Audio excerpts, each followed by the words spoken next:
Well, we had Matt Drudge about a month ago in studio, only does an interview every 3-4 years, and I thought that got me excited. But I'm telling you, Donald Trump is our guest, ladies and gentlemen, for the next 30 minutes or so. And obviously, he is a maverick. He's an original. He tells it like it is. Doesn't read off a teleprompter. Neither do I. He's self-made.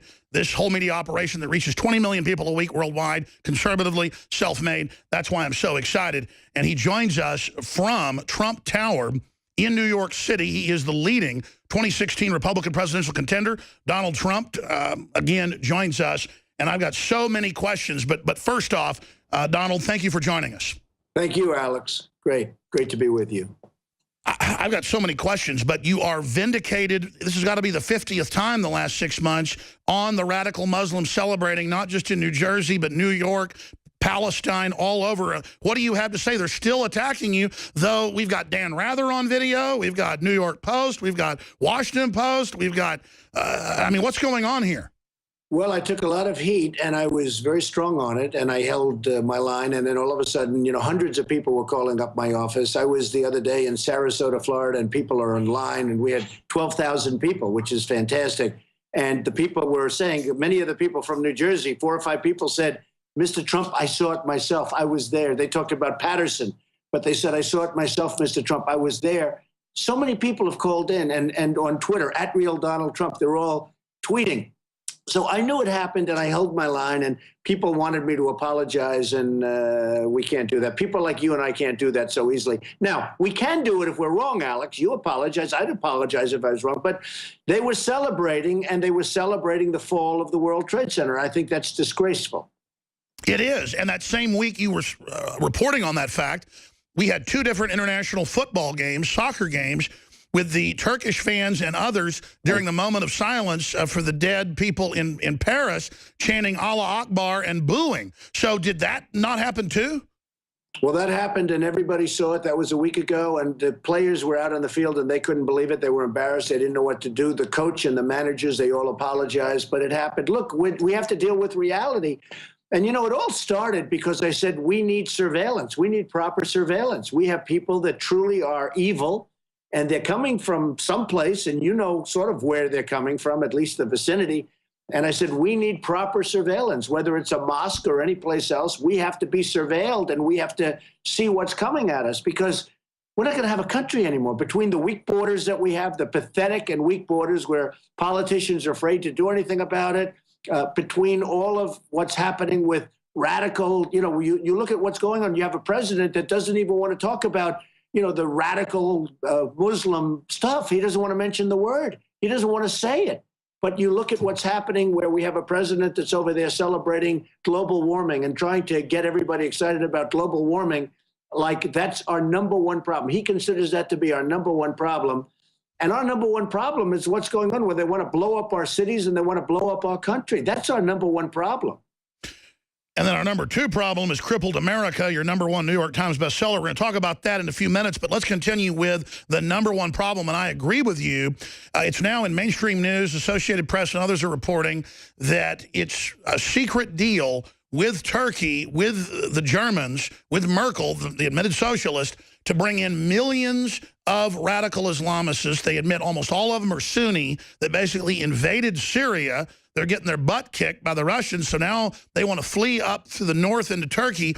You said months ago, bomb the oil of ISIS, and the mainstream media laughed because you said the sky was blue again. Now the Pentagon says that's the right thing to do.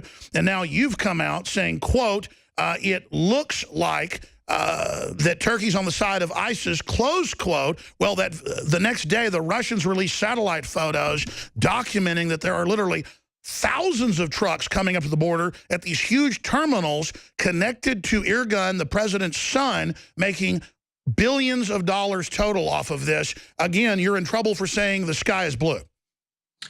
Well, I was right about that. I was right in saying in a book that I wrote, you covered it really nicely, I appreciate it, but I wrote a very political book years ago in the year 2000, The America We Deserve, and I said in that book that we better be careful with this guy named Osama bin Laden. I mean, I really study this stuff. I really find it very interesting, and even though I'm a businessman, I always have been involved in politics. I said, We better be careful with Osama bin Laden. There's a guy named Osama bin Laden. Nobody really knew who he was, but he was nasty. He was saying really nasty things about our country and what he wants to do to it.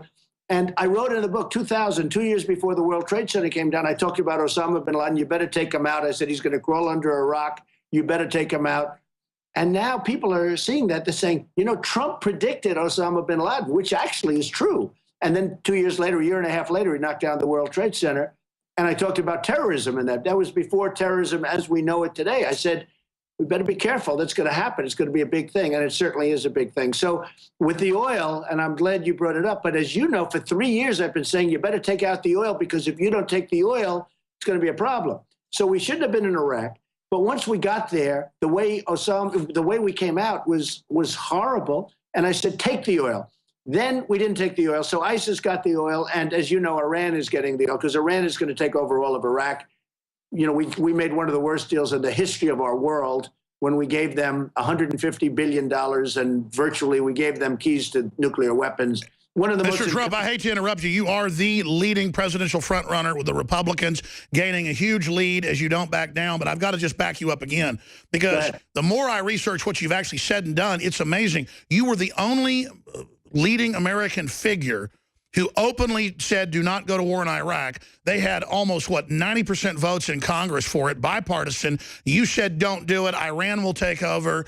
You said, I mean, look, you can say that today, and everybody can say that, but you said that in 2001, 2002, 2003, when it was very unpopular, because you've done your research and had good advisors. How did you know that when almost no one else did? Well, first of all, I'm the most militaristic person there is. I'm going to build if I win, I'm going to make our military so strong, so powerful that nobody's going to mess with us. We're going to take care of our vets and all of that.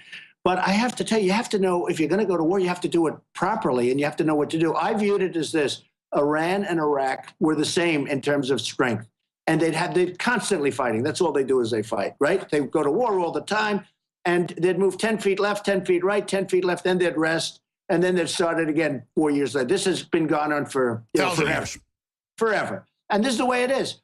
I said, if you take out Iran or if you take out Iraq, either one, you're going to destabilize the Middle East. Well, we took out Iraq. And by the way, Iraq has the second largest oil reserves in the world. People don't even know that. So we gave, incredible. We took out Iraq. I said, you're going to destabilize. Well, and I said, and you'll know this, and you know this, and I appreciate what you just said, then Iran is going to come in and Iran is going to take over Iraq. And they're just taking it over right now. As we speak, they're taking it over. Iran is running Iraq, and very soon will be virtually going to be totally running Iraq, especially after all of the deal we just made, which is the worst. So I said, keep the oil. And I said, if you're going to leave, you shouldn't have gone in, but they should have left soldiers behind, like 20,000 or a certain number of soldiers. But if you're going to leave, take the oil. And I've said it. Then they left, they didn't take the oil. So ISIS got the oil, Iran is getting the oil, everybody's getting everything but us. So we lost thousands of soldiers. We spent $2 trillion in Iraq. We have wounded warriors who I love all over the place. And what do we get out of it, Alex? We get nothing. We have nothing. So, no, the French and the Germans are getting the oil, and the Iranians are getting the oil. And you know who the #1 customer for the oil is? Guess what? China. That's right. How smart is China? They outsmart us on every level militarily. They outsmart us on trade, we have a $450 billion trade deficit with China. Let me ask you this. You're a top business guy, on your own from nothing. How did China get 97% of rare earth minerals in the world? How is the United States or nobody else even trying to get rare earth minerals when it's what goes in the smartphones, the computers, trillions is made a year? How did we just give them the global market in that? That's crazy. Well, what a lot of people don't know, Afghanistan. Now, Afghanistan's a place we can go in because, you have Pakistan and you have nuclear weapons and a lot of things going on there. But we go into Afghanistan, we're fighting, tremendous mountains and ridges. We're fighting on one side. And you know who's got their excavators on the other side? China, taking out all the minerals. Afghanistan, nobody knew this. Afghanistan is rich with minerals, not oil, but minerals. Lithium, everything. And China is taking out all the minerals. And here we are fighting. We have trillions. We have like $1 trillion in Afghanistan, and we get nothing out of it. And we're going to end up leaving and keeping a couple of thousand soldiers there and this and that. We get nothing. China is taking out the minerals. They're the buyers, the big buyers at very, very low prices of, as you know, of the oil in Iraq and probably in Syria. But China is a big buyer of the oil. But one thing with the oil, it's because you've covered it, For 3 years, I've been saying hit the oil because ISIS is getting strong, and they're no JV, as the president said, and they're certainly not contained. But I said hit the oil and hit them hard. And they laughed at me. And they would put generals on television saying, no, that strategy wouldn't work. Well, after Paris, they started hitting the oil. And it does work. The problem is we've given them a 2-year edge. They have billions of dollars. The Russians started hitting the oil for 1 month, and ISIS is already rolling over. So Putin is following your strategy. You know Vladimir Putin well. We should have done it 2 years ago, Alex. That's the only problem. Donald Trump joins us live. Can you speak to, as president, what your relationship would be with foreign leaders and what you know about Vladimir Putin? Because all I know is, why are we starting a fight with Russia when they're not doing anything to us? Right. Well, number one, and just to finish on the oil, by the way, I say hit the oil, but we should keep the oil. In other words, we should keep. We'll get ExxonMobil. They'll go in. We'll get other of our oil companies. We'll get some of the great oil companies. We bid it out. We should keep the oil. You know, in the old days, to the victor belong the spoils, right? We don't have that. We go in, we fight a war, and we leave. We get nothing, except we get debt and we get deficit. That's all we get. I think I get along great with people. I mean, I will probably get along well with him, and if I don't, somebody else will, and who knows? You know, he's a difficult cookie. He's tough and he's smart. I was on the show 60 Minutes with him recently. Not together. I mean, they did him and they profiled me at the same show, which was we were stablemates, right? But I think I'd get along very well with him. I think it'd do fine. Look, here's the thing. We lose with every country, and yet we don't get along with any countries. China is killing us. Everybody's killing us. China's just beating us to a pulp and trade. Japan, Mexico is killing us, and yet we don't get along with anybody. With me, they're not going to get so rich. Believe me, they're not going to get so rich at all. We're going to take back our jobs. We're going to take back our manufacturing. We take back our base, but they'll like us more than they do now. Sort of amazing. Well, Donald Trump, let me say this. My audience, I'd say 90% supports you, okay? Right. And you definitely have shown your knowledge of geopolitical systems. Hillary and others have been demonizing you for saying radical Muslims celebrated on 9/11, but she got caught a few years ago claiming that she got shot at in Bosnia, in the air, on the ground. They have video of it all. None of it happened. She admits she lied. If you did that, you'd be done. But you wouldn't do something like that. You don't steal glory from our veterans. But they demonize you for made-up scandals every day, trying to see what'll stick. And then you got Hillary involved in Benghazi. You've got them involved in everything. And people love you for tough talk. Is it not time for impeachment hearings against Obama? I mean, what do we do politically to really try to prosecute Hillary Clinton? Well, you remember this. The best thing that we have going with Obama is he's got a year left, okay? Because, you know, by the time you do the hearings and everything, I don't... So don't make him a martyr. In a way, you'll make him a martyr. But I don't even say that. You know, one of the things I'm the most disappointed in Republicans, because they go to Washington, they're going to do all this stuff. They're going to impeach Obama. They're going to end Obamacare, which has to be ended. It's a disaster. I don't know if you've seen the premiums. They're going up. It's killing everything. 55%. It's you know, it's going to implode anyway. In 2017, Obamacare blows up. It's over. I mean, it's over, and everybody knows it. And they're doing big stories. Even the ones that were for it are saying, "Uh-oh, this isn't working." Well, the premiums are a disaster. And if you look at anything having to do with Obamacare right now, it's over. But the problem with the Republicans is they'll try and fix it. They'll try, instead of get rid of it, and we can come up with a phenomenal plan that's much better for the people. The people are getting killed with that. So there's so many things to do, Alex. We will do such a good job. There's so many fronts. A number. We'll win on trade. We're going to strengthen our military. We're going to take care of our vets. We're going to get rid of Obamacare. We're going to do so many things. There's so many things that can be done, but we have to use our good people. You know, everybody running against me in terms of even the Republican side, and Hillary certainly, they're all controlled by their donors and their special interests and the lobbyists. Right? I'm putting up my own money. I'm funding my own campaign. Nobody's going to control me. I'm going to do what's right for you and for the American people. Listen, I get it. I mean, you are a true maverick. I understand. You know, you've made tens of millions of dollars. You've hired tens of thousands of people. I mean, I would imagine that as you've gotten older, correct me if I'm wrong, because I know you talked about wanting to serve America decades ago, really all it comes down to is wanting to have a free country for your children and grandchildren. And that's where I want to come to this point next, because I know you're smart, sir, and I know that you also, though, you don't dumb your message down, but you keep it at a mid-level so the general public and the establishment as well can get it. But let's get down to brass tacks. I routinely talk to the top generals, special forces, Pentagon currently, out of the Pentagon, CIA, as I know you do, and we'll just leave it at that. There are a lot of people in this government and also retired who don't want to destroy the country. They really know that we've reached the crossroads where the country's done as a third world nation within a few more years. Forget Donald Trump in 4 years. If this happens, we're done. I mean, we're talking about resurrecting the dead here. We could turn it around right now, as you've said properly. You're dead on, sir. You're right. We could turn it around. All the actuaries, all the numbers show it. But it's got to happen in the next few years or we're done. And there are globalists that want to have a world government, a system run by select crony capitalists using socialism at the grassroots to make people dependent. And I've talked to not just high-level folks that have been in government that are on your team, but separately high-level people in government currently that say there's an internal war going on and that you're a manifestation of that. I don't want to get anything inside baseball with you, but I already know the inside baseball. I know now from top people that you actually are for real and you understand you're in danger and you understand what you're doing is epic. It's George Washington level, and you understand that office. So I want to tell you right now, can you speak about the war for the soul of this country that's happening right now and really tell people what's happening and commit to people that you won't Ross Perot under death threats and step down when you're in the lead 2 months from the election? Okay, so let me just tell you, Alex, as you know, I'm leading in every poll nationally, in every poll state. I'm leading in Iowa, New Hampshire, South Carolina, the SEC, Texas. I'm leading in Texas, which I love. I love Texas. You know, we were there. Mark Cuban called up. He said, do you want to use the arena? I used it. We filled it up in 3 or 4 days, 20,000 people. In Mobile, Alabama, we had 35,000 people. We had 20,000 in Oklahoma. I'm so into this. And I'm not into it. You know, I could do other things that I would enjoy doing, to be honest with you. No, you're doing a dangerous mission. We understand that. It's not an easy thing. But the key is make America great again. We can make America great again, but if you have to suffer through 4 more or 8 more years of what's gone on in the past and you know, it's just, we're being eaten away. It's eating away at our country.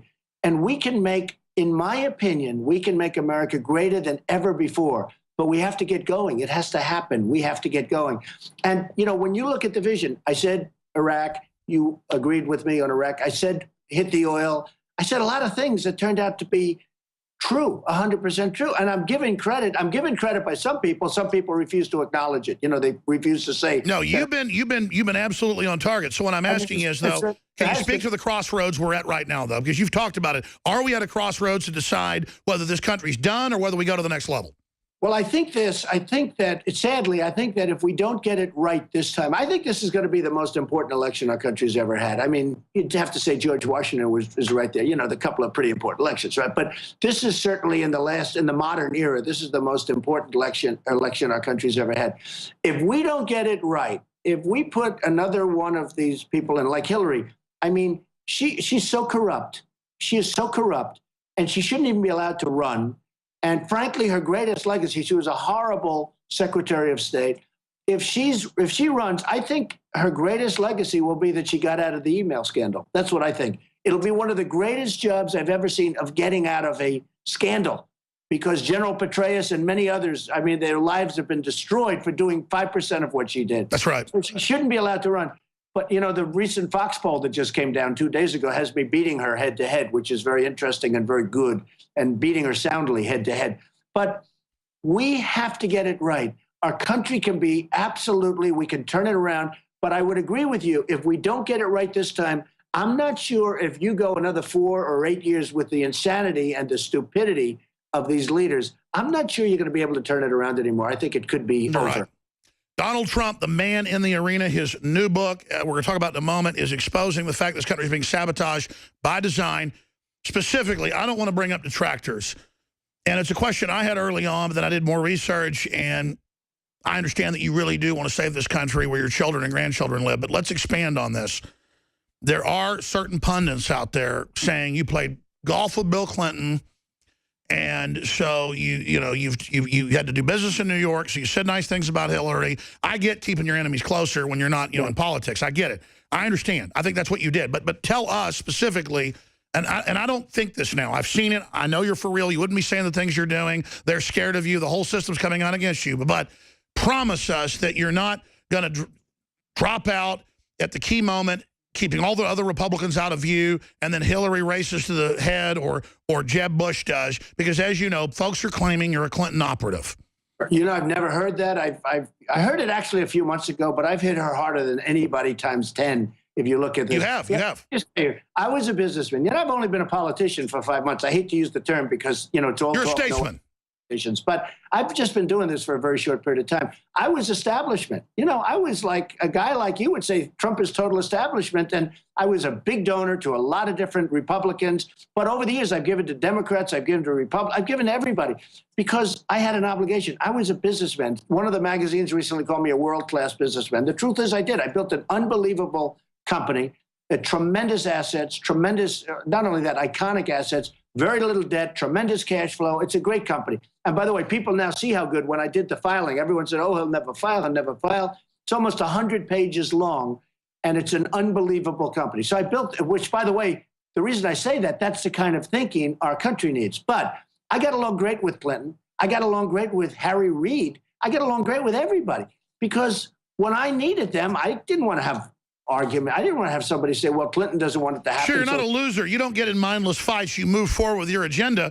But now you see America in trouble, and you're, hey, that's all sidelined now. Donald Trump's not working for Donald Trump. He wants to work for America. Yeah, as a businessman, you couldn't have even functioned if you don't get along with these people. Yeah. For example, in New York City, it's 95% Democrat. I mean, if I didn't get along with the Democrats, I wouldn't have one building. I'll tell you, I mean, you did want the vice president, position. It's come out decades ago behind the scenes. I mean, I know you're a Republican. What about libertarianism? What's your view of libertarianism? And then I want to ask you, who's your favorite president, and who do you think your running mate might be? Folks think it's Ted Cruz. Well, I think that libertarianism is sort of interesting. There are certain things that I really like about it, but, keeping government out as much as possible. We need government for protection. We have to protect. When you look at these maniacs in the Middle East that want to destroy us, and, the problem we have today, Alex, is the weaponry. If this were 100 years ago, I'd say forget about them. Let them keep fighting. They've been fighting all their lives. Let them keep fighting each other. Who cares? But the weaponry is so powerful, and they hate us so much that we have to now protect. So that's a big part of government. So there's a certain common sense to certain elements. And I do very well with the libertarians, frankly, because they sort of get it and they get me. But we need bigger strength than I think the libertarians really want. And we need it. And we have to have it. We have to have it. If we don't have it, we're not going to have a country. If we don't have borders, we're not going to have a country. As far as running mates, it's too soon to say. I actually respect a couple of people that are on the stage. Some of them I have absolutely no respect for. I think they're not very good at all at what they do. You look at what's going on. But I have respect for a number of people that are on the stage with me. I have respect for a lot of people that are throughout this country, political people. I'll pick somebody I think that can really be a great vice president. Ultimately has to be a great president because that's, 90% of that function is, if something bad happens, they got to be a good president. You have to view it from that standpoint. And my favorite president in the more or less modern era would be Ronald Reagan. I've always liked him. Mine too. I helped him. And by the way, he was a Democrat. A lot of people don't know. He was. Somewhat of a liberal Democrat, Alex, as you know. And he became a somewhat conservative, I wouldn't say the most conservative, but a somewhat conservative Republican. But he wanted to make America great.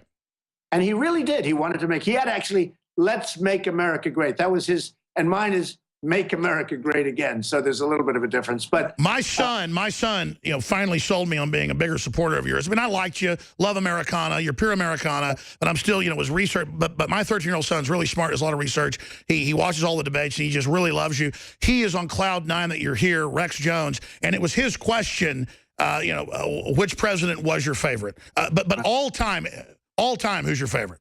Well, all time, I'd say Ronald Reagan. Shorter term, I would say, well, you look at Lincoln, you look at Washington. You have to go with they're the classics, right, Alex? You think in terms of the great classics, you have to go with the Lincolns and the Washingtons. I agree. As a man's man, George Washington was a badass. Yeah, that's what they say. I mean, that's what they say. They say he never told a lie. Let's hope that's true, okay? But George Washington was pretty good. But we had some great presidents. And we had some good presidents on the other side, too, in all fairness. But we will hopefully be right at the top of that list. We're going to make the country so strong, and we're going to make it financially secure. We can't owe $21 trillion because it's going to be that. Well, that's my final question. What type of an elite wants a Cloward and Piven bankrupt the country so socialists can run it and we all get handouts? What type of an elite is that? I mean, you've been around these people. Are they mentally ill, Donald Trump? Well, we have to make our country rich again. The other day I said to a woman, she came up to Mr. Trump, at a big rally where we had 14,000 people. And at the end, she just sees me and I'm signing autographs and stuff. And she said, Mr. Trump, I'm voting for you 100%. But this whole concept of making it rich, it sounds so crass. I said, you know what, it might sound crass, but if we don't make our nation rich again, if we don't take back our jobs from all these other countries that are ripping us, and if we don't take back our money, and if we don't, balance up our budget, at least get it damn close and soon, we're not going to have a nation anymore. We're a third world country. Donald Trump, I know you've got to go. 60-second break. I want to come back for just 3 minutes, talk about your book and your big rally in Virginia tonight. We'll be back in 70 seconds. Donald Trump, powerful interview. Did you know that only 6 corporations control 90% of what millions of Americans see, hear, and read every single day? It's the illusion of choice. Think about it. The mainstream media is owned by only a handful of megacorporations with vested interests. But on the other hand, the internet is an interconnected network of billions of sources. So you can research information for yourself from multiple sources, or you can blindly accept what you hear or read in the mainstream media, never questioning what you are being told. This gives you a false sense of reality. I mean, do you actually know what you think you know? Or have you been programmed to accept someone else's version of events? Think about it. This is Darren McBreen, and I want you to break the matrix at Infowars.com and PrisonPlanet.tv and listen to The Alex Jones Show, because there's a war on your mind.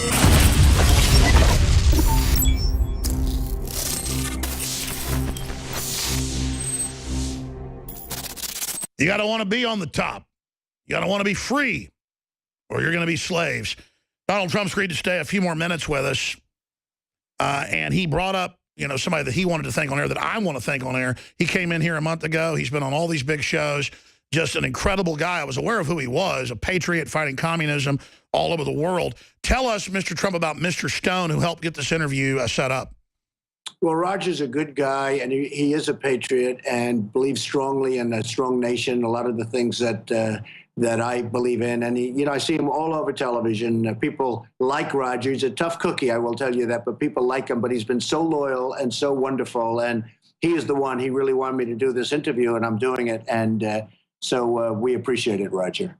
Well, I knew who he was, but then I did more research on him. This guy literally fought communists all over the world, ran big elections against the Soviet Union in Latin America and Africa and Asia. I mean, and I know he's been friends with you for a long time and advising you. So, again, my respect level went up even more knowing that you're talking to real political operatives, not fake pundits that are on TV. And that brings me to mainstream media. I love the fact, when I first saw it a few days ago, they misrepresented it. They said Trump wants $5 million. Then I read deeper. You said give $5 million to Wounded Warriors before I go make CNN $50 million. That's what you make these shows. Isn't that terrible?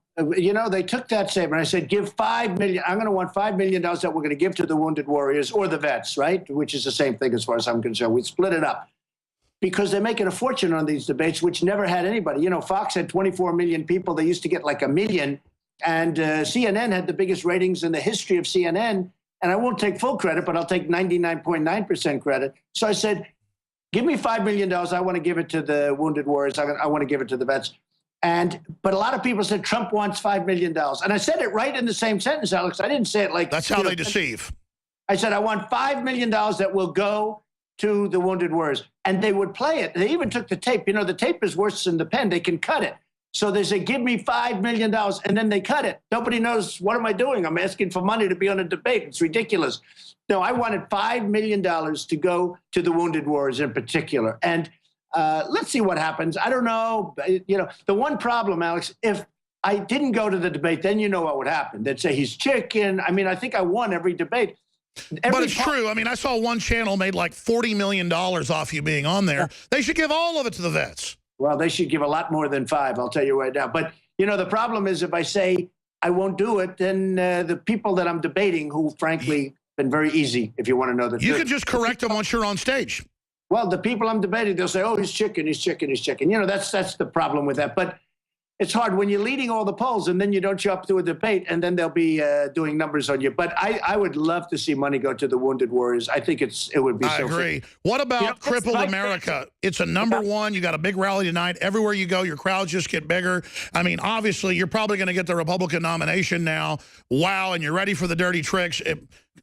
1 minute left, Donald Trump. What do you have to say about your book and what's coming up?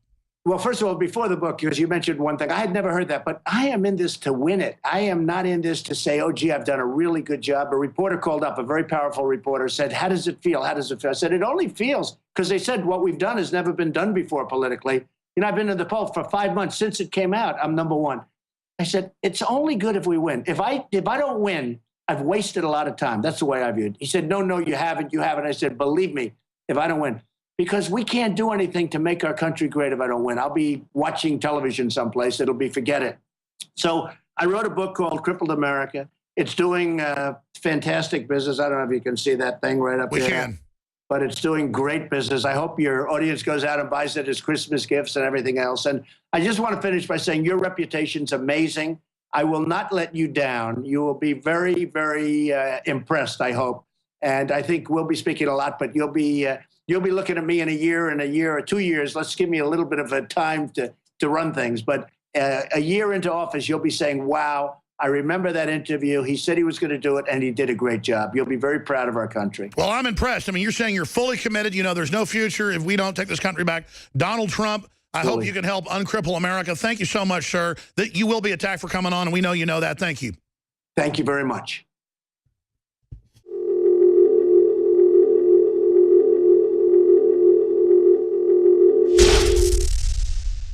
A clean, toxic-free body is the foundation of true health. Introducing Deep Cleanse by InfoWarsLife.com, a scientifically formulated blend of nanocolloidal zeolites and organic ingredients that aid the body in cleansing chemicals and toxic metals. Using our proprietary multi-step extraction technology, Deep Cleanse is our most affordable all-in-one cleanser. With concentrated organic compounds like cilantro, milk thistle, fulvic acid, orange peel, zeolites, and others, Deep Cleanse doesn't hold back. Instead of buying 5, 6, or even 7 different cleansing products, we use decades-old scientific research to put together the Rolls-Royce of all-in-one cleansing. Look, there's a reason Deep Cleanse is the only product on the market that uses our proprietary Spigyrex herbal processing technique. We use only the highest quality organic herbs backed by serious research, and we still bring it to you at the best price out there. If you wish to find Deep Cleanse and experience the all-in-one cleansing, visit InfoWarsLife.com. That's InfoWarsLife.com, or call 888-253-3139. In the past decade, we have witnessed unparalleled scientific discoveries in the area of health. But no one has put together a formula that focuses directly on brain health, nerve growth factors, and optimizing your cellular energy at the same time. DNA Force is one of the most expensive formulas to produce. Some of the ingredients in DNA Force are $12,000 a kilogram. We are using the coveted, patented, only American source of PQQ, CoQ10, and more. You want the best that's out there at the lowest price anywhere? Well, we're bringing you a total win-win. The ultimate value, cutting-edge, trailblazing game changer that also supports the InfoWar. We have produced a limited run of DNA Force, and it will take up to 12 weeks to produce more once we sell out. Secure your DNA Force today at InfoWarsLife.com or call toll-free 888-253-3139. DNA Force from InfoWars Life.